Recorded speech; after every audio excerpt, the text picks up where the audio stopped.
Bienvenidos a la cabina de comando de la nave interestelar Nautilus. Esta es la bitácora de navegación número 2, 140725. Yo soy Marina. Y yo soy Andrés. Y todavía somos nuevos en esto. ¿Qué? Pues sí lo somos.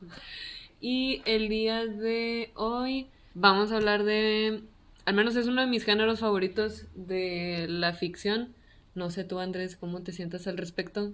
Pues está bien el género. No es mi favorito, pero está bien. Que es el género del desastre. Y eso implica muchas cosas porque hay muchos tipos de desastre. En particular vamos a hablar de desastre natural, pero puede haber desastre como ingenieril, desastre cósmico. Y entonces, cuando yo le comento a las personas, a otras personas, que me gustan mucho este tipo de historias, en particular creo que hay más películas. No he visto tantas novelas, tantos cuentos. Sí los he buscado y sí hay uno que otro por ahí, que habla de estos temas, pero particularmente el desastre natural no me parece un género tan recurrente, tan popular en la literatura escrita. Siento que se ha dado más pues para el cine, ¿no? Y hay como dos, bueno, cuando lo he investigado sé que hay dos grandes como tandas de películas, en los 70s y luego al giro del siglo, ¿no? O sea, en los 90 y un poquito en los años 2000, pero el de esas, no sé, hay que definir el género, por así decirlo.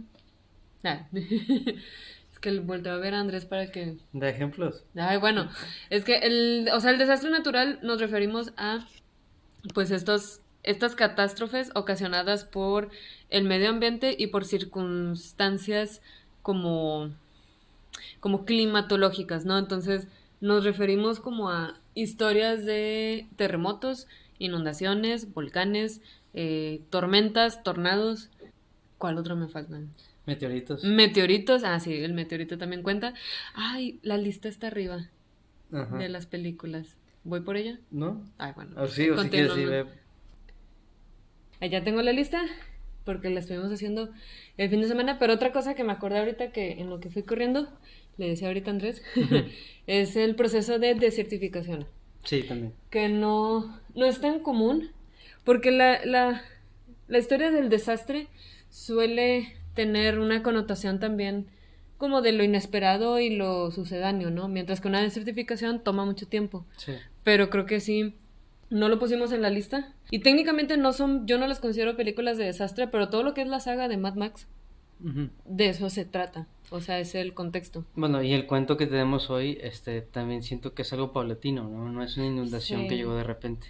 Sí, no, yo este cuento, ahorita les decimos cuál es, para hacerla de emoción. No, este cuento siento que es mucho de vibes. O sea, es más, el enfoque me parece es más como la descripción del espacio y las emociones que rodean a los personajes y no tanto estas acciones de supervivencia y de urgencia. No, pues es que la gente ya vive con el desastre. Ajá, entonces hasta yo diría que este cuento entraría en la categoría de lo que es el solarpunk. Entonces como que yo pensé que para este episodio pudiéramos hacer un breve repasito de esta progresión del espacio y de los géneros literarios, porque todos suceden unos después del otro y podemos pensar en ejemplos y luego mencionamos aquí la lista que tenemos de películas, que son como 15 películas y series. No todas las hemos visto los dos, pero la gran mayoría las hemos visto los dos, a veces juntos, a veces no. Entonces, sí, aquí está. Y entonces yo empezaría, o sea, como que no es que todo pertenezca a un mismo universo, pero cuando hablamos de géneros literarios y en mi trabajo en particular, digo, Andrés sabe muy bien cómo, pues yo en mi tesis de la maestría analicé espacios en la literatura y el espacio en mi tesis fue el cyberpunk, pero hay muchos tipos de espacios en la literatura y hay teóricos, pienso en Mikhail Bakhtin, es el que me dio la idea de cómo el espacio y la concepción del espacio es el que te da la historia, porque es el que delimita las posibilidades de la historia. Entonces, en el cyberpunk, en el episodio pasado, hablamos mucho de la ciudad y de la libertad, ¿no? Pero aquí estaremos hablando de otro tipo de espacio y lo que a mí me gusta de estos géneros y en particular del género del desastre es que es un espacio que va cambiando. Entonces, pudiéramos bien decir que en el género del desastre, el espacio empieza siendo completamente realista que implica una concepción, digo, espero que esto no nos desvíe para definir lo que es lo moderno, pero yo diría que, y yo argumento que la modernidad nos da una concepción del espacio muy particular, que tiene que ver con el dominio del espacio, en pocas palabras. O sea, el ser humano se concibe ya como maestro o dueño de la naturaleza, de la materia, con el advenimiento y la consolidación de la modernidad. ¿Estás de acuerdo? Sí. Ok. Porque luego tenemos definiciones diferentes de lo que es la modernidad y cuándo empieza y todo eso. Pero sí, con todo este gran proceso social, histórico de ¿cuántos años? ¿500 años? Pues ahí sí depende, pero sí, 500 años quizás. Bueno, es que tú sabes más de historia que yo. Cuando ya llegamos a lo que es el siglo XIX, que a mí me parece ya un momento muy importante porque en la literatura es cuando ya se consolida la literatura moderna, que es la que vivimos actualmente. Es el siglo de las luces. Es el siglo de las luces, además. Es el siglo del steampunk. Ah, bueno, ese es otro género. Uh-huh. Pero lo que es literatura realista se consolida en el siglo XIX. O sea, y como la conocemos ahorita y lo que es el cuento moderno, pues es del siglo XIX. No que antes de eso no existieran ya los temas, las emociones o el mismo formato. O sea, sabemos que, por ejemplo, la novela surge, pues que, digo, si quisiéramos ponerle una fecha con Cervantes, ¿no? Siglo que 16. No, ahí sí no sé, la verdad. 16. 17. Ay, bueno, ahorita. No, 16, 17 es muy adelante, ¿no? De eso no se trata este episodio, no vamos a hablar del Quijote. Nunca, en realidad. Ay, Andrés, ¿por qué no? Tal vez algún día surge. Digo, ninguno de los dos lo ha leído, así que no podemos opinar. Pero, muy bien. Entonces, si ya nos estacionamos o ya nos posicionamos en lo que es el realismo, a veces podremos argumentar cómo, no sé, la ciencia ficción se alinea más o se alinea menos a lo que es el realismo. Pero el género del desastre, en mi opinión, es un género muy interesante porque implica una completa vuelta o un completo, como una completa destrucción. Pues la misma palabra eso dice, ¿no? Es una completa destrucción, sí, del entorno, de que hay un terremoto y se parte la tierra, o llega el volcán y se quema la ciudad. Pero lo que eso implica es cómo los personajes se mueven y pueden habitar el espacio. Entonces, a mí siempre me han gustado cómo, y se lo decía a Andrés la semana pasada, porque nos preparamos ahora sí para este episodio. Ahora sí leí el libro. Ahora sí leímos Y vimos la película los dos. Vimos varias películas, bueno, nada más vimos la de El día después de mañana, que... Bueno, sí, pero esas van a ser las principales, ¿no? El día después de mañana, y ya dile el nombre del cuento. Bueno, y el cuento que vamos a estar comentando el día de hoy se llama Como quien oye llover, de la escritora Andrea Chapela. Es un cuento de su antología Ansibles, Perfiladores y otras máquinas de ingenio. Y es un cuento también muy particular, voy a hacer un paréntesis, porque el resto de los cuentos en esta antología hablan de la tecnología, y este es el único que hablan de un desastre natural. Aunque sí diría que hay cuestiones como tecnológicas. Obviamente. Nada, pues estoy pensando más específicamente, por ejemplo, en las chinampas, en los botes, en que la chava quiere ser ingeniera, ¿no? Entonces sí hay una relación con la tecnología, sí, pero es una relación diferente a lo que, digamos, una concepción más tradicional, que sería la otra chica, la contraparte, podría representar. Sí, entonces ahorita llegamos a eso, o sea, creo que si estás de acuerdo, Andrés, hacemos el camino. Uh-huh. Porque te digo, yo siento que este cuento empieza con el desastre, pero luego ya se estaciona, por así decirlo, o aterriza en una realidad que llamaríamos solarpunk, ¿no? Uh-huh. ¿Pero de qué es el desastre? El desastre, bueno, en este cuento es una inundación. Uh-huh. La Ciudad de México se inunda y, como bien sabemos de la historia, bueno, los que saben un poco de historia, pues antes en esa ubicación había un gran lago, ¿no? ¿Uno o varios?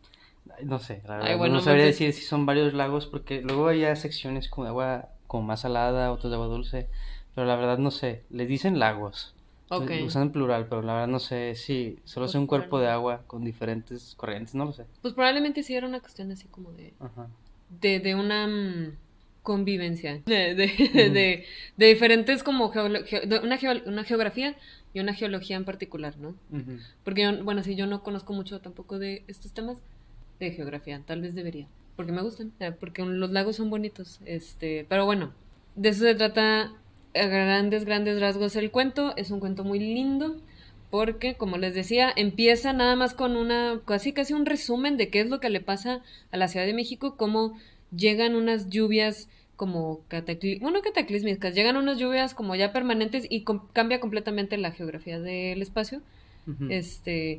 Y digo, yo sé que es una ciudad que todavía se considera muy lluviosa, aunque ahorita están pasando han pasado por periodos de sequía muy fuertes, ¿no? Creo que ya terminó la sequía. Ya. Entonces, porque pasó algo muy similar acá en Monterrey, donde también tuvimos un periodo como de 10 años de sequía y hasta ahorita se está como superando, por así decirlo, pero bueno, es algo que las personas podemos controlar, ¿no? Y ahorita voy a hablar de eso, ¿no? Pero entonces, en el género del desastre, tenemos como decía, esta transformación del espacio a través de la materia o a través de los elementos, ¿no? Que, como dijimos hace rato, pues puede ser como ya podemos empezar a hablar de la lista. La segunda película que tenemos aquí es la de Twister, o Tornado. Que es más o menos buena. Ay, no es cierto. Es de las mejores películas que se han grabado de 1996. Y a mí me encanta. Me encanta esa película porque es muy divertida, porque justo en los 90, digo, tratando de hablar un poquito más así de nuestro contexto, o sea, y de estas dos grandes como etapas que mencioné hace rato de las películas de desastres naturales, en los 90 había mucho optimismo todavía. Vamos a ver un cambio luego, no solo cuando cruzamos al nuevo milenio, pero también como te decía, con lo de las Torres Gemelas, sí cambia mucho el ánimo y el humor que hay en las películas, porque la película de la que queremos hablar, El día después de mañana, es del 2004, y ahí sí el sentido, y también como es una película que habla del cambio climático, pues ya cambia mucho las emociones y los objetivos, pero a mí Twister me encanta. Es una película que también veo casi una vez al año, la veo sola porque nadie la quiere ver conmigo. Yo la vi contigo. La última vez que la vi fue contigo. La secuela, Twisters, está padre. Se nota que es como un guiño muy fuerte y una así de que pulgar arriba, ¿no? A la película original. No me parece tan carismática. Creo que pudo haber manejado mejor sus temas. ¿Tú también ya la viste o no? No, esa también no la he visto. Bueno, sí. No, esa la fui a ver con... No se me antoja. Ay, no, Andrés, es súper divertida. Bueno, entonces, o sea, si quisiéramos hablar como de los 4 elementos, esa es una donde el desastre ocurre a través del viento, ¿no? Digo, sabemos que los tornados se generan a través de tormentas y siempre, cuando va a haber un tornado, perdón, un tornado lo tiene que preceder una tormenta, ¿no? Pero, por ejemplo, hace también poco, hace unas semanas, vi la película de Lo Imposible, ¿no? O The Impossible, que es la de la inundación en Tailandia. Esta es una película del 2012 o 14 con Ewan McGregor. Y se trata... Lo curioso esta es una película de un tsunami. Entonces lo curioso, hablando como ahora del agua, lo curioso de esta película es que los tsunamis suelen, si no me equivoco, suelen generarse por maremotos. O por terremotos en el mar. Terremotos, sí. Terremotos en el mar, pues así se les dice, ¿no? Maremoto. Pues sí. Bueno, el punto es de que sucede un terremoto en algún lado de las profundidades del mar y se vuelve muy impredecible la progresión y la predicción de lo que podría ser o no un tsunami porque pues no sabes cómo va a reaccionar el agua, ¿no? Entonces fue un tsunami, híjole, no tengo aquí la fecha, es en 2006. Ahorita no tengo bien la fecha, una disculpa, pero es el terremoto y el tsunami más grande que se ha registrado como en la historia como moderna, por así decirlo. Entonces fue un tsunami ¿tú qué sabes de geografía, Andrés? Del lado... Sí, en el sudeste asiático. Ajá, en el sureste asiático. Y entonces,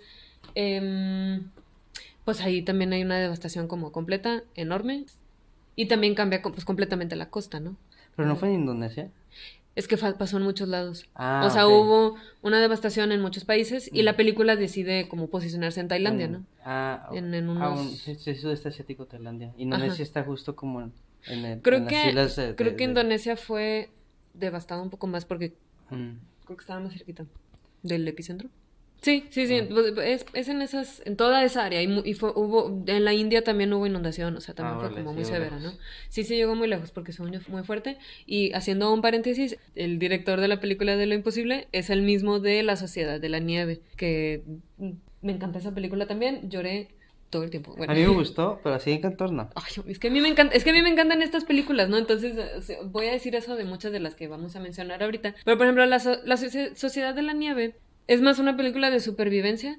No sé si llamarla exactamente película de desastre, porque ahí podemos empezar a hablar como de los matices de este género, porque es un desastre de ingeniería. Sí, o sea, no fue la naturaleza. No. Ajá, pero pero sí sí, luchan sí contra... tienen que luchar contra la naturaleza Ajá. y el espacio y la manera en cómo se mueven y se relacionan con su entorno es completamente de desastre, ¿no? Sí. Digo, o por la inclemencia del clima, ¿no? Entonces, esa película también, wow, me encanta.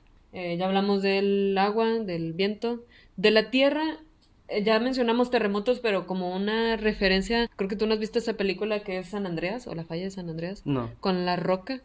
sí he visto imágenes. Tampoco voy a verlo. Dwayne The Rock Johnson. Está padre. O sea, está entretenida.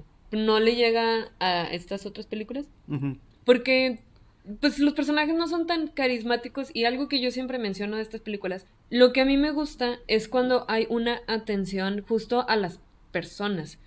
Cómo se mueven en el entorno, cómo superan los retos que el entorno mismo les está poniendo y cómo se relacionan entre sí. Y siento que en esta película de La Roca, o sea, bueno, de la de San Andreas,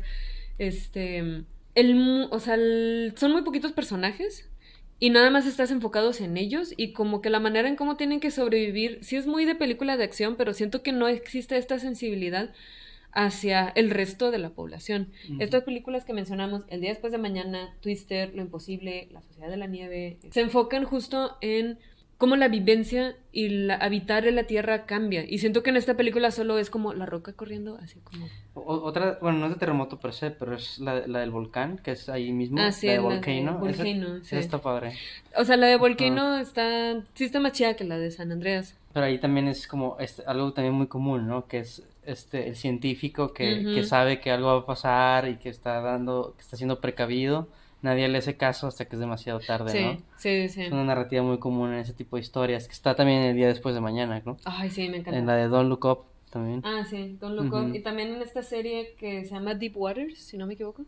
Ah, esa es la de en Silesia, ¿no? Sí, en Polonia. Sí, por eso. Sí, que esa es una serie de Netflix, una serie cortita, este, que está muy, a mí me gustó mucho, yo la disfruté bastante, porque sí es mucho más realista, entonces no tienes estos eventos como, uy, súper míticos, ¿no? Súper, cataclísmicos de que, como el día después de mañana, ¿no? Ujú. Que se ahoga la Estatua de la Libertad, sino que es un condado, es un pueblo que a través de como una serie de lluvias pero también mucho de la ingeniería de cómo manejaban las reservas de agua, Ujú. pues se termina inundando la ciudad. También por obviamente el nivel su punto de referencia a nivel del mar, todo eso como que Ujú. influye. Entonces también está basado en hechos de la vida real, entonces ahí sí está padre esa parte realista, pero no deja de lado eso de, ay, la científica que les trata de advertir, pero nadie le escucha. Y algo que también es muy común que quería mencionar en la de San Andreas, que también pasa en el día después de mañana, y también pasa en esta de Deep Waters, es la de el papá que tiene que salvar a su familia, ¿no? El papá que de alguna forma está separado de sus hijos y tiene que ir a rescatarles, ¿no? Entonces, eso también es muy común en estas, digo, es un arquetipo heroico, ¿no? Sí, pues también para dar como ve, bueno, en el caso del, ¿cómo se llama? El día después de mañana, el papá es el científico, ¿no? Pero luego Ah, también en sí, la me encanta. historia, como te acerca también al día a día de las personas, ¿no? Y te pone la figura del papá, ¿no? Ujú. Como el Sí, protector y demás, pero tienen pues también para que sea personal, ¿no? Yo ujú. pienso. Sí, sí, sí. Ujú. Eso también pasa más o menos, pero no quiero hablar mucho de esa película porque no me gusta mucho en particular en Armagedón, que ese es de un Esa, meteorito. esa la vi cuando era niño, pero así niño, niño. Yo sé que la Ajá, vi ya grande, ajá, porque pues nunca hubo como, o no me acuerdo de haberla visto de niña, ¿no? ujú. Entonces, pero eso es igual, o sea, ahí viene el meteorito y entonces los que taladran y perforan la tierra para las compañías petroleras tienen que volverse astronautas para ir a romper el meteorito que ahí viene, ¿no? Y Sí, también porque todo el mundo sabe que es más fácil que los que taladran se hagan astronautas y que los astronautas entonces, aprendan a taladrar. exactamente. Entonces, Bruce Willis, Evidente. Bruce Willis tiene que ir a salvar el día, porque pues su hija, ¿no? Digo, ahí la relación con la hija es como buena, o sea, justo de eso se trata, ¿no? O sea, hasta el punto en que es como, o sea, no me parece que que todos estos retratos como de la paternidad sean negativos o machistas, pero en este Armagedón sí es un poquito raro porque juega mucho ese papel de el papá celoso y de que no Mm. quiero que mi hija se case. Es como que, bueno, pero tu hija tiene 20 años, ok. O sea, pero la hija es Liv Tyler y pues es muy bonita. Ah, Y bueno, sí. el interés romántico es Ben Affleck. ¿Qué? Es Ben Affleck. Ah. Es Ben Affleck. Sí, no, entonces sí. Sí, sí, entonces, pues esas son algunas de las, películas que más nos gustan.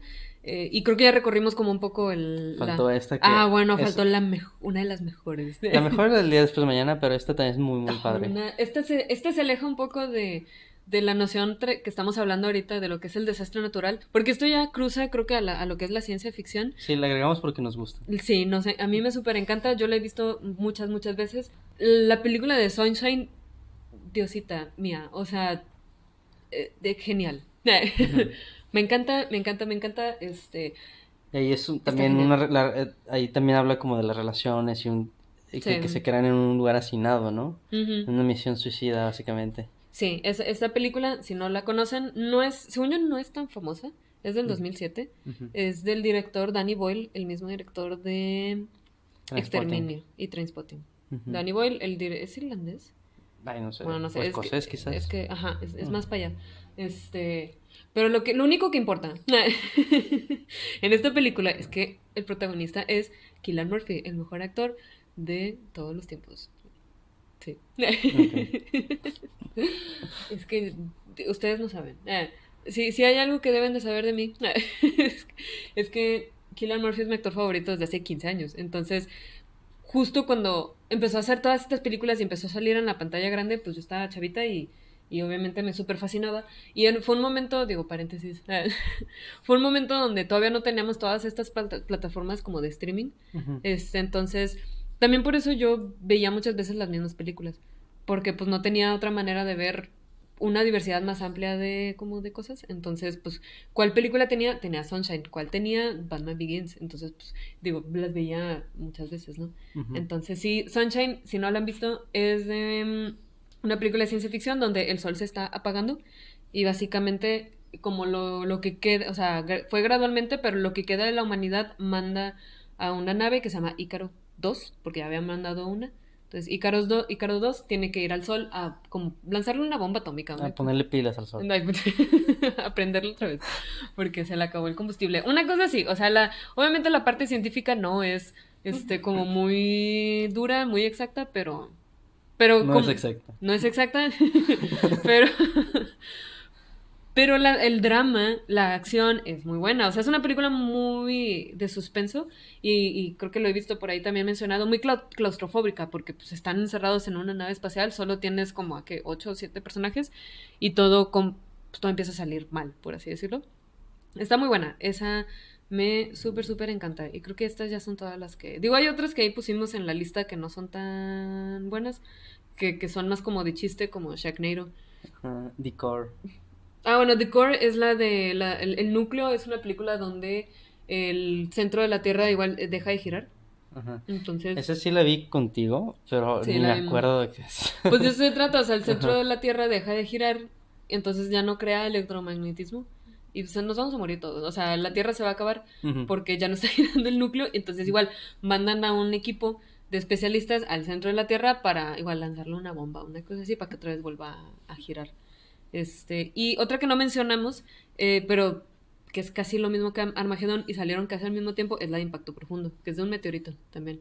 Ah, sí lo mencionamos. Bueno, Sí, bueno, Impacto Profundo, por ejemplo, Impacto Profundo también me gusta, no tanto como las otras que hemos mencionado, porque tiene esta perspectiva de igual fijarse en la gente, cómo la gente está viviendo, cómo tienen que ponerse de acuerdo, cómo surgen conflictos tanto de supervivencia como interpersonales, y algo que me gusta de esa película que también sale en El día después de mañana es que te dan un poquito la perspectiva de diferentes grupos sociales, ¿no? O sea, los políticos, los medios de comunicación, la familia, los científicos, etcétera, ¿no? ujú, Entonces, en esas dos películas hay de eso, porque en otras nada más te enfocas como en la familia que está sobreviviendo, o en los científicos que van a salvar el día, ujú. o el papá mamado, la roca que tiene que ir a brincar, ¿no?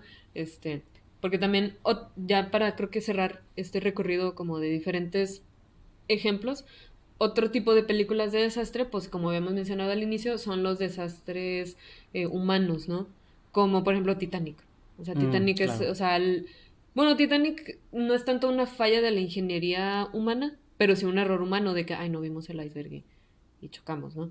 Y lo que cambia pues es una creación humana, ¿no? O sea, se cae, se rompe el barco, ¿no? O cuando ahorita que decía lo de el señor que brinca, pues, o sea, la roca también sale en la película de Skyscraper, ¿no? No sé cómo se llama en español, pero es la película de El Edificio, ¿no? Que, que básicamente unos malitos están, empiezan a destruir como este edificio súper moderno, para como chantajear o no sobornar, para extorsionar al dueño del edificio. Como se empieza a destruir todo, la roca tiene que salvar el día, ¿no? Entonces hay una escena muy padre, la mejor escena yo creo que es cuando está en una grúa y tiene que saltar de la grúa al edificio, ¿no? Sí. No sé si esa película de Skyscraper está inspirada o tendrá algo que ver con la de Tower in Inferno, que esa también la vimos. La del infierno en la torre. Ah, sí, sí, claro. Que esa es de los 70s, porque en los 70s hubo muchas películas de esto. O sea, Sí, digo, pero ya no son desastres naturales como tal, ¿no? sí, no, nada más son ejemplos como de las películas que conocemos Sí. y como abarcar un poco todo este panorama, ¿no? Entonces, ya que terminamos nuestros ejemplos, como vemos, o sea, en el desastre tú puedes tener dos resultados, ¿no? O sea, la humanidad sobrevive o el cambio es tan profundo que todo el entorno se transforma, ¿no? Y algo que no hemos mencionado, pero que sí lo leíste ahorita, es que en la columna que yo escribí hace unos años de este género en particular, menciono un concepto de teoría literaria que es la fuerza N, de Lubomir Dolezal, ¿no? Entonces, algo que a mí me gusta de estas películas de desastres naturales tiene que ver con ese protagonismo que cobra la naturaleza, pero la naturaleza como fuerza, y es una fuerza que no tiene narrativa, que no tiene intención ni motivación, o sea, no es humana básicamente.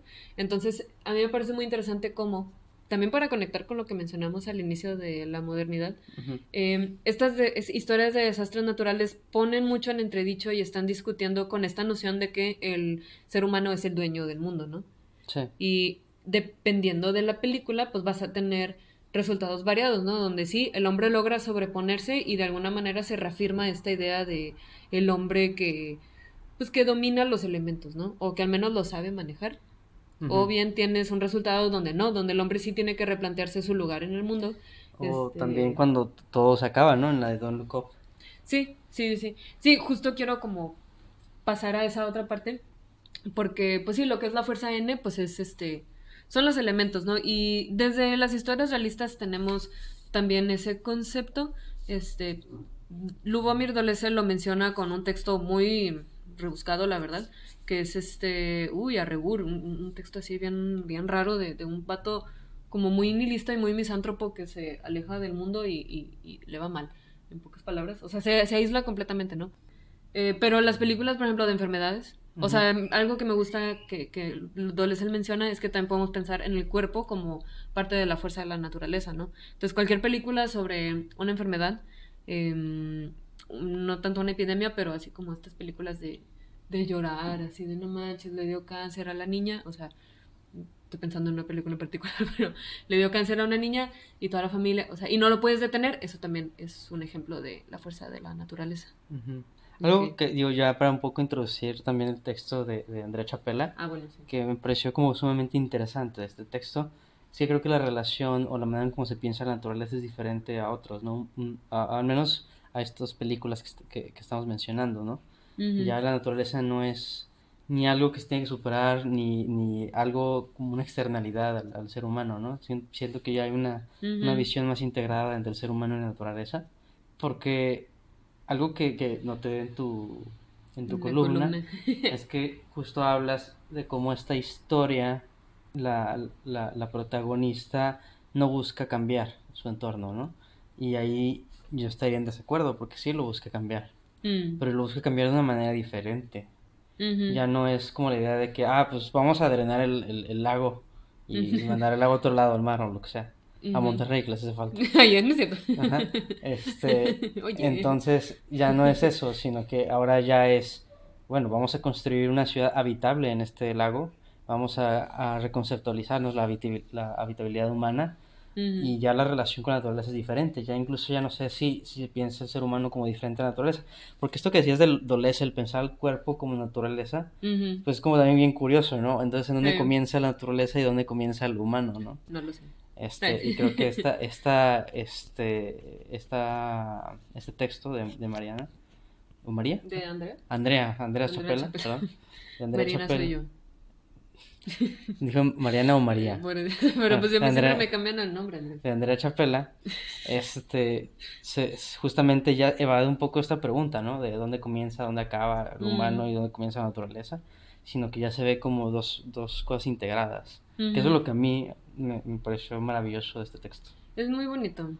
Y creo que eso que mencionas es justo uno de los objetivos de este género, que es el solarpunk, ¿no? Digo, no sé si brincarme lo que es el apocalipsis, el postapocalipsis y eso. Pero sí hablamos un poco de eso, ¿no? Un poquito sí, pero... No hay mucho que decir. Bueno, sí, es que tiene que ver con estos resultados que te decía, ¿no? O sea, si todo sale bien, va a resultar como dice Andrés, ¿no? O sea, vamos a tener una humanidad que ya tiene una relación más armónica y más de correspondencia con la naturaleza o de comprensión, o sea, ya no es un antagonismo, ya no es una jerarquía, pero si todo sale mal, puede ser como en esta que tú mencionas de Don't Look Up, que yo no la he visto, o como cualquiera de estas películas como de zombies, ¿no? Donde la humanidad se termina, ¿no? Donde ya no hay sobrevivencia posible, un poquito como en Mad Max. O sea, Mad Max es como el ejemplo que yo quería mencionar, nada más de lo post-apocalíptico. Pero también yo no diría incluso armonía con la naturaleza. Bueno, ¿tú cómo yo lo diría dirías? más bien que ya no hay distinción. Porque en este texto de Andrea Chapela te habla de que cuando llueve mucho, porque ellos ya viven en la ciudad, viven en chinampas, que son como islotes construidos, o sea, no son naturaleza, son construidos. Con tierrita. Ajá, los hacen con tierra. Entonces ellos se van trasladando por ahí, pero cuando llueve mucho tienen remolinos, ¿no? Entonces todavía existe el caos, todavía existe la destrucción. Entonces no es necesariamente armonía lo que hay, Bueno, ¿no? sí. Más bien es, como te digo, ¿no? Ya no hay esta distinción tan clara entre aquí comienza el humano, aquí comienza la naturaleza. Pues yo creo que sí, eso sí es una manera más bonita de decirla que decir armonía nada más, pero no sabría qué palabra usar como si quisiéramos ponerle un nombre a esa relación que Una no cosmopolítica. La cosmopolítica porque Una democracia que integra a los humanos y los no humanos. Puede ser. Bueno, es que ese es tu tema. Sí, o sea, como de... Es que sí, no es armonía, porque armonía tiene que ver como con la convivencia, pero todavía se mantiene esa distinción, ¿no? Y creo que lo que tú estás diciendo es todavía ir un paso más allá donde no hay una distinción clara entre lo que llamamos humano y lo que llamamos natural, ¿no? Sí, porque también la armonía pienso también, pues sí, es como algo muy como demasiado imposible, o sea, no se puede conseguir, ¿no? Como en este caso, los torbellinos y demás, ¿no? Sí. Sí, o pensando como en, no sé, cuando he visto este tipo de discusiones como ecológicas de decir, pues es que no todo en la naturaleza es bueno para los seres humanos, ¿no? O también O sea, el no cambiar, ¿no? O sea, la armonía significa no tocar la naturaleza. pues sí, a lo Ajá. mejor es eso, ¿no? También es ese tema, ¿no? O sea, sí, a veces sí tienes que tocarla, a Sí. veces tienes que cambiarla. Y creo que lo tiene claro, al menos en mi opinión, Andrea, Sí. porque justo su protagonista, que quiere vivir en la Ciudad de México, quiere quedarse porque sus amigos quieren irse. Ahorita Marina les explica mejor la historia. Sí. Ella quiere ser ingeniera. Ella quiere cambiar su contexto, su naturaleza, lo Sí, que quiere le tocó. manejar la naturaleza, ¿no? Es que manejar no es la palabra, pero no sé cuál usar. Pues puede ser, ¿no? O sea, porque a veces dicen, es que manejar implica dominio, pero no necesariamente. O sea, pienso que podemos verlo también como estar integrados, ¿no? Cuando manejamos un coche y alguien te choca y dice, me chocó, aunque técnicamente chocó al coche, ¿no? Pero tú estás sobre ¿no? Tú lo estás utilizando. Tú estás integrado en el coche cuando hablas. Tú eres el coche. En cierto sentido sí, ¿no? Porque dicen, me chocó, no chocó al coche que estaba manejando. Ya sé. Sí, creo que es un ejemplo muy cotidiano donde justo podemos ver cómo el lenguaje también refleja esa como ambivalencia, ¿no? O esa, no sé cuál sería la palabra, pero... Integración. Integración, sí. Pero sí, ya hablamos como de todo este contexto para explicar la historia, pero como les decía, pues no es que la historia sea muy complicada, o sea, Pero en las primeras páginas del texto nos cuenta qué fue lo que le pasó a la ciudad, o sea, cómo cambió, cómo se inundó. Y luego ya te cuenta como una situación sumamente cotidiana, ¿no? Que son estas dos chicas que se conocen en una fiesta que hay en los días secos, ¿no? Porque la lluvia es tan prevalente que al contrario de lo que creo que estamos acostumbrados, cuando llueve, la ciudad es como un desastre, pero también hay como una serie de, pues, de comportamientos que cambian o se suscitan con la lluvia. Y digo, típica discusión así de small talk, así de charlita, así de cordial, de ¿a ti qué te gusta más, la lluvia o el sol o el calor? Tipo así, ¿tú eres equipo frío, equipo calor, team frío, team calor? Pues creo que depende de donde te toque, ¿no? O sea, si Bueno. eres en Monterrey, pues va a ser team frío siempre. Ay, no es cierto, hay gente que le gusta el calor. Porque Monterrey es muy caliente. Entonces, por ejemplo, o sea, algo que yo menciono en la novela, que, digo en la novela, en la columna, es que Monterrey no es una ciudad de muchas lluvias. Entonces, para mí, cuando llueve es algo como especial, es algo bonito, aunque sea un desastre, no sé, manejar. O también suceden inundaciones, también hemos tenido problemas de desastres cuando hay huracanes y cosas así, ¿no? Tenemos un río en medio de la ciudad que pues se desborda, ¿no? Ujú. Porque como el río está intervenido, pues se desborda. Pero, pero lo que voy es que como la lluvia no es una parte tan cotidiana, pues sí, sí se crea como esta especie de atmósfera, de aura, ¿cómo decirlo? De aesthetic, no sé cómo, no sé qué palabra usar. Sí, como de ritual, de decir, bueno, no puedo salir, entonces se me antojan hacer otras cosas, ¿no? O sea, ver películas, leer, tomar té, tipo así, ¿no? Pues ellos también sus prácticas cambian, ¿no? Cuando Ah, sí. entiendo que algo que insiste mucho en el texto es que ellos celebran los pocos días secos, ¿no? Sí, porque pueden salir. Porque está lloviendo todos los días Ujú. en su mundo y En el los días futuro. secos es algo que se celebra. Ajá, entonces como que ahí es día seco, entonces no hay clases para que la gente pueda estar afuera, ¿no? Conviviendo. Y entonces esta chica, Azochitl, está como en esta reunioncilla, así, estás por terminar la prepa, y como que conoce a otra chava que se llama Nesmi, ¿no? Y entonces, como Andrés decía hace un momento, pues Azochitl quiere ser ingeniera, que quiere, o sea, tiene esta fascinación como por su contexto y quiere usar la tecnología para apreciar más el contexto, ¿no? Para Mientras hacerlo más para habitable, hacerlo ¿no? más habitable, ajá, porque ella dice, no, es que el centro de la ciudad está súper chido, yo quiero ponerle luces para que se pueda ver, porque pues la inundación es tal que Bellas Artes está casi sumergido, tipo así, Ujú. y como hay edificios como completamente hundidos y otros que sobresalen, y hay gente viviendo en esos edificios, entonces eso me recuerda un poquito al día después de mañana, donde ya al final ves que la gente sí tuvo que resguardarse en cuando se congela todo Nueva York, Ujú. después de una inundación, que de hecho no nos dicen por qué se inunda, pero bueno, es una gran escena. Pues porque hay Me mucha encanta. agua porque se derritió. Ah, bueno, sí, es que de repente, sí, algo así pasa, o sea, de repente el agua está demasiado caliente en el día después de mañana y todos los glaciares se caen, ¿no? Al mar, Ujú. entonces hay mucha agua en el mar. Pero me gusta esa imagen como de la gente que no tuvo opción más que quedarse, porque sí lo dice le dice la protagonista a su amiga, Galpal, a su chica. O Bueno, sea, sí es sáfica la historia ay, y obviamente claramente lo es has... la mejor parte. Ajá, Bueno, bueno, es de las mejores partes.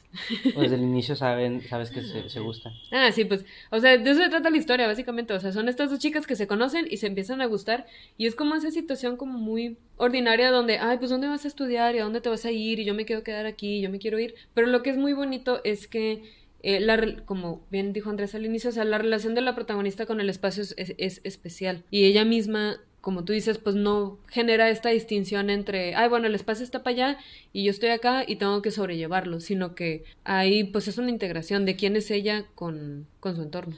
Sí, y el conflicto es con las otras personas que no ven el entorno del mismo modo, ¿no? Ajá. Su amigovia, este, Esa se, referencia es de la Rosa de Guadalupe, Andrés. ajá, la amigovia se quiere ir, ¿no? Se quiere ir A Estados Unidos. a Colorado a estudiar Ajá. arte, ¿no? Sí. Y Ajá. es algo que también se menciona al inicio, ¿no? O sea, cuando te dan este contexto de la fiesta, que Xochitl está como medio, Xochitl está como al margen, observando y viendo, eh, como ya van a salir de la prepa, ella misma está escuchando cómo sus compañeritos pues ya se quieren ir a Estados Unidos, ¿no? Y yo le decía a Andrés, pues me llama mucho la atención ese discurso porque, pues no sé, digo, me imagino que la mayoría de las gentes que nos van a escuchar pues son de México, pero no sé si conozcan un poco de la como las relaciones como entre ciudades en el país, porque hay un tema de, dice uno en otros países también pasa, hay un tema de centralización en el país, ¿no? Entonces esta idea de todo lo que está afuera es mejor no es algo que yo en lo particular haya escuchado sobre la Ciudad de México. Eso es un discurso que se escucha mucho en Monterrey. Por ejemplo, en Monterrey es muy normal que la gente se vaya a estudiar fuera y que repitan constantemente ese anhelo de estudiar en el extranjero, porque consideran que Monterrey es una ciudad sumamente limitada, ¿no? Y que es que aquí en Monterrey no está chido, es que no es una ciudad bonita, es que aquí no puedo estudiar lo que yo quiero, ¿no? Y en algunos casos sí sucede, o sea, yo no digo, no quiero desestimar y ser mala onda. Monterrey sí es una ciudad limitada en muchas cosas, particularmente en artes y humanidades. Entonces, yo misma estudié mi maestría afuera, o sea, porque aquí no hay. En Monterrey no hay maestría en literatura. Y la gente, ¿cómo que no hay en la uni, en la UANL? No hay maestría en literatura. Creo que hay maestría en humanidades en la autónoma. No sé, o sea, es muy poquito, ¿no? Pero si hay maestría en humanidades en la UDEM. En la UDEM y en el TEC también hay doctorado. Pero y también en Monterrey también, como estamos muy cerquita de la frontera con Estados Unidos, es súper común, y más en las clases altas, ¿no? Este deseo de irse para allá, ya sea a estudiar, a comprar cosas o de vacaciones, ¿no? Pero también aquí el tema es que eso que dices, ¿no? De las clases altas, ¿no? O sea, no sabemos si quizás la protagonista de esta historia sea de un estrato económico alto y por eso sus amigos muchos se quieren ir, ¿no? Pues puede ser. Yo lo sentí así muy como amplio, como clase media, media alta. O sea, no hay mucha distinción. Como que no es una historia que hable de diferencia de clases, entonces como que es algo normalizado en su contexto al menos, ¿no? Y entonces le decía ahorita Andrés, ahorita que volví a leer el cuento, me llamó la atención eso, ¿no? Porque, digo, tú has vivido en Ciudad de México, aunque no hayas nacido. En contra de mi voluntad. Sí. Ay, a pesar de mí mismo, ¿no?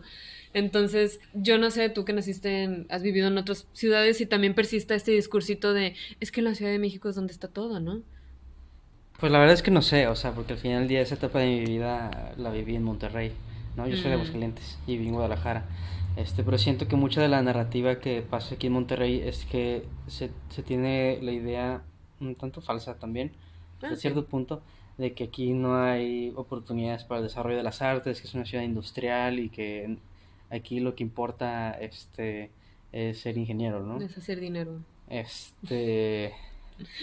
Me parece algo simplificado, ¿no? Porque sí hay muchas opciones para la producción de arte, ¿no? y demás. Y también creo que hay una especie como idealización de la Ciudad de México como una ciudad de las artes y demás, que en cierto sentido sí, pero luego dicen que hay un montón de museos, pero luego son de estampitas, ¿no? Entonces, pues también es eso, ¿no? De monedas.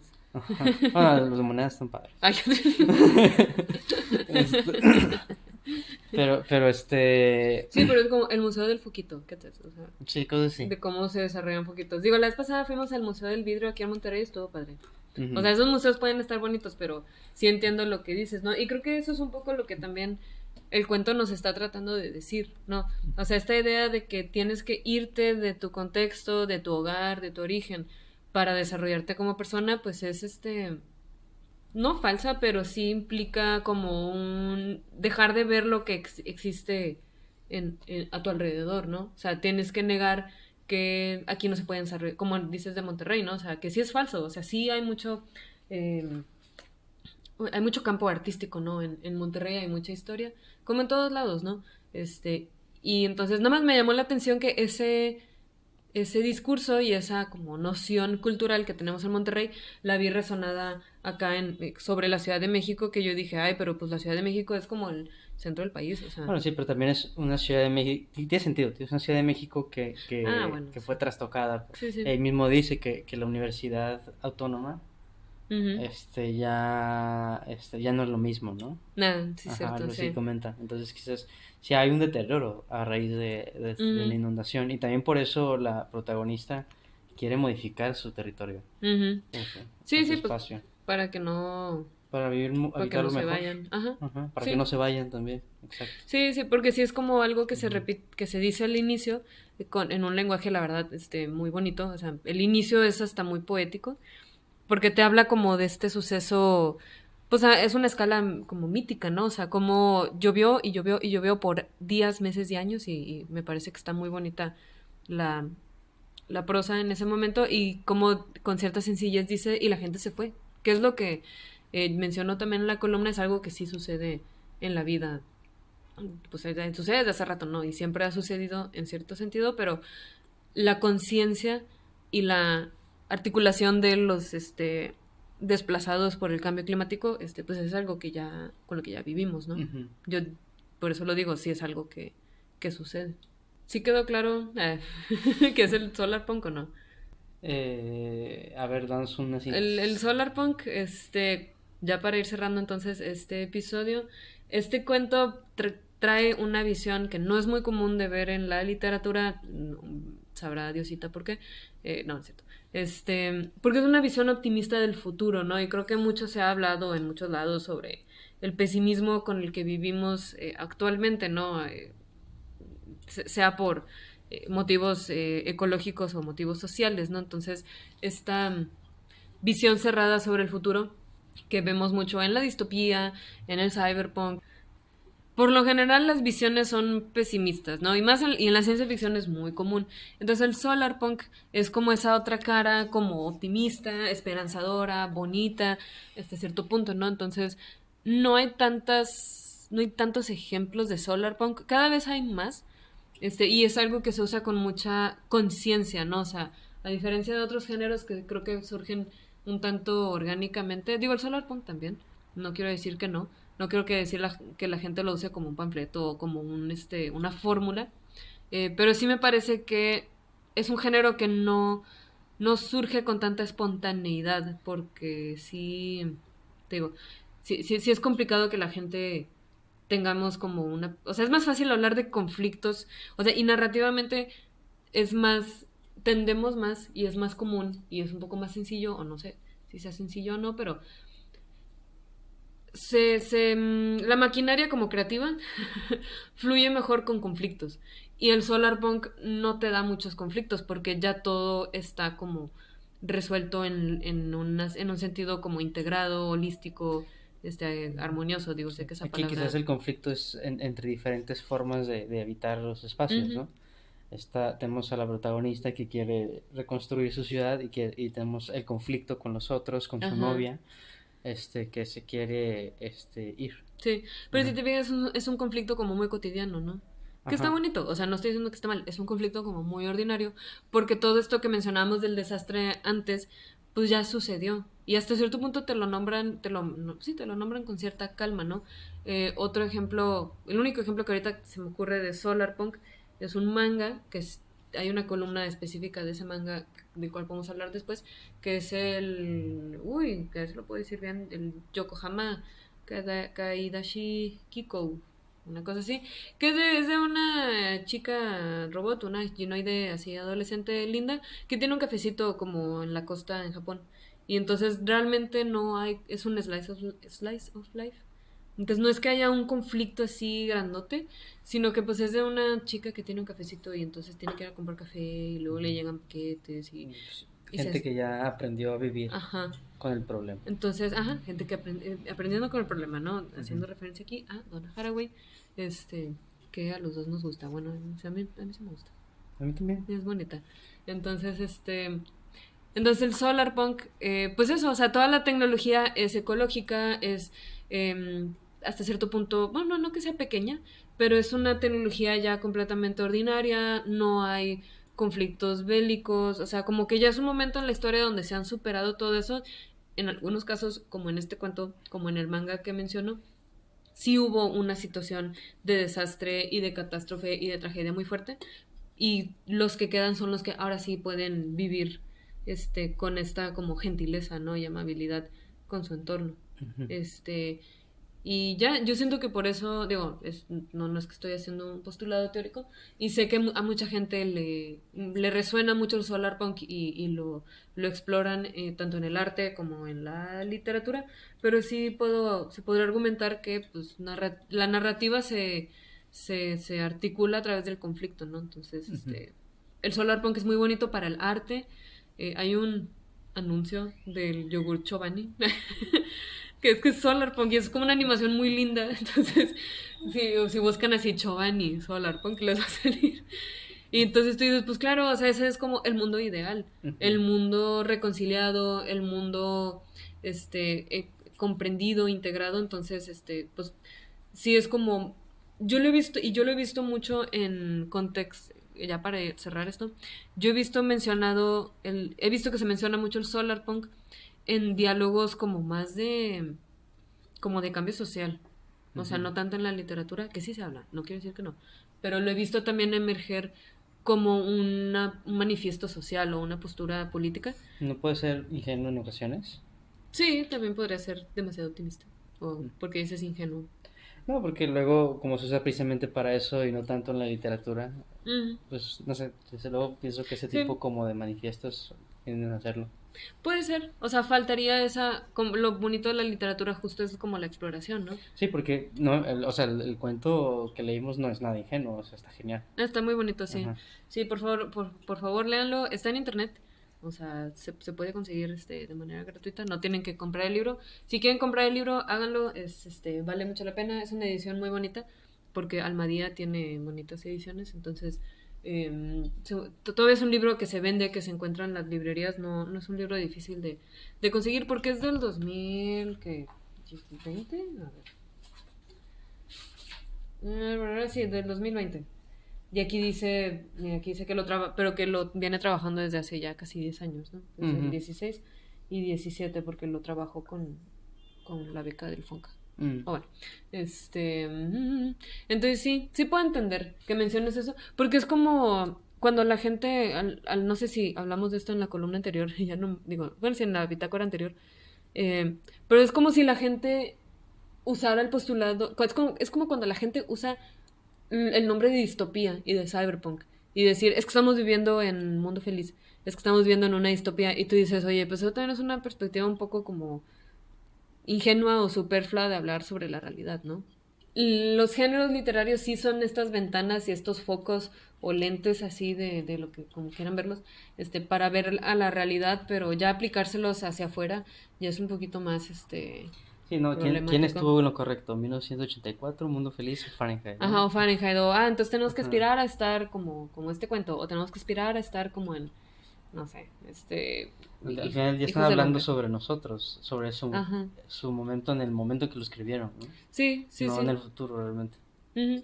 Y ya para cerrar, o sea, creo que puedo cerrar con esto, o sea, porque según yo es Dolezal quien también habla de eso en este libro que se llama Heterocósmica, creo que no había dicho eso al inicio, pero Dolezal nos dice que o sea, todos los textos son intencionados y son un proceso de decisiones. A fuerzas tienes que dejar algo afuera. O sea, Ujú. no puedes hablar de todo, si no sería un texto infinito, ¿no? No puedes hablar de todas las perspectivas. Tú como autor, Como el libro de... el libro de Borges. sí, Así es que estamos hablando de eso el fin de semana, del libro de arena y no, del el jardín. laberinto. El jardín de senderos que se bifurcan. Otro cuento Ajá. muy chido. Tal vez después Pero es hablemos de eso. un cuento sobre un libro que sí habla de todo. Que si es infinito, ¿no? Ajá. Entonces, pues obviamente es una cuestión como muy fantástica, muy asombrosa. Es un cuento muy bueno. Borges es un gran señor de la literatura. Pero sí, o sea, hay que tomar en cuenta tripulación, la tropa, tripulación, que, que te dio cringe. Ajá. Yo sé, pero es que en estos podcasts, Andrés, la gente le pone luego nombres a sus escuchas. Está bien. Entonces, yo Ustedes siempre, son tripulación. ustedes son la tripulación y acá estamos en la cabina de comando. Bueno, ya. Ya para cerrar, todos los textos son como un énfasis en la realidad. Son una serie de perspectivas, enfoques, y no me acuerdo ahorita muy bien, lo tendré que checar, pero Dolores sí lo menciona, son decisiones, son estructuras que giran en torno a un eje temático, a una perspectiva de mundo en particular. Entonces sí, pues por eso el cyberpunk siempre tiene como el mismo tipo de historias, ¿no? O sea, siempre, y no vemos como esta mezcla de, ay, es que cyberpunk con solarpunk con no sé qué, o sea, sí puede suceder, pero creo que luego tienes historias como, ahorita no se me ocurre ningún ejemplo, pero donde justo dices, ay, es una historia súper dispersa, donde el tono de la historia está por todos lados y no me quedo con nada, Un ¿no? collage, ¿no? Un collage que pues puede funcionar, o sea, no quiero ser mala onda y obviamente el objetivo de estos como ejercicios de reflexión, pues no se trata de delimitar ni ser estrictos con la reflexión, pero sí creo que hay que tomar en cuenta eso, ¿no? Que si parece ingenuo, pues sí, es porque probablemente están dejando fuera otras perspectivas y un texto no se trata de darte como todas las respuestas, ¿no? Uh-huh. Nomás te habla de ciertas cosas. A veces no te da respuestas y ya. Y así son los cuentos. Este sí está recomendadísimo. Ah, sí, este está muy, muy bonito. Les digo, yo me atrevería a decir que es el mejor cuento de la antología. Por algo lo escogí, por algo hablé de él. Y yo sé que no hablamos tanto del día después de mañana. Hay otra columna sobre eso, no pasa nada, no te preocupes, Andrés. Ya hablaremos de los tornados en Los Ángeles, ya hablaremos de el congelamiento que te persigue y de... Marina, la que quiere hablar de eso. Me encanta esa película, me encanta. Entonces ya hablaremos de eso después, quién sabe cuándo, porque hay muchas columnas todavía por explorar. Pero bueno, muchas gracias por escuchar. Nos vemos en la siguiente bitácora. Carne fuera. Bitácora de la Capitán Suplementaria. Cabina de Comando es un podcast elaborado desde el amor y la pasión por la literatura. Nuestra intención es compartir nuestros saberes e intereses para así generar redes de diálogo y encuentro. Cabina de Comando pertenece a las actividades del proyecto independiente de la cíclica Sociedad del Fruto y el Mito. Pueden seguirnos en redes sociales como Instagram y Tumblr, donde publicamos otras iniciativas. Comparte tu entusiasmo por este proyecto, dándonos tu opinión en las diferentes plataformas y enseñándoselo a tus seres queridos que podrían estar interesados también en estos temas míticos. Nos escuchamos en el siguiente episodio. Hasta luego. Hasta luego.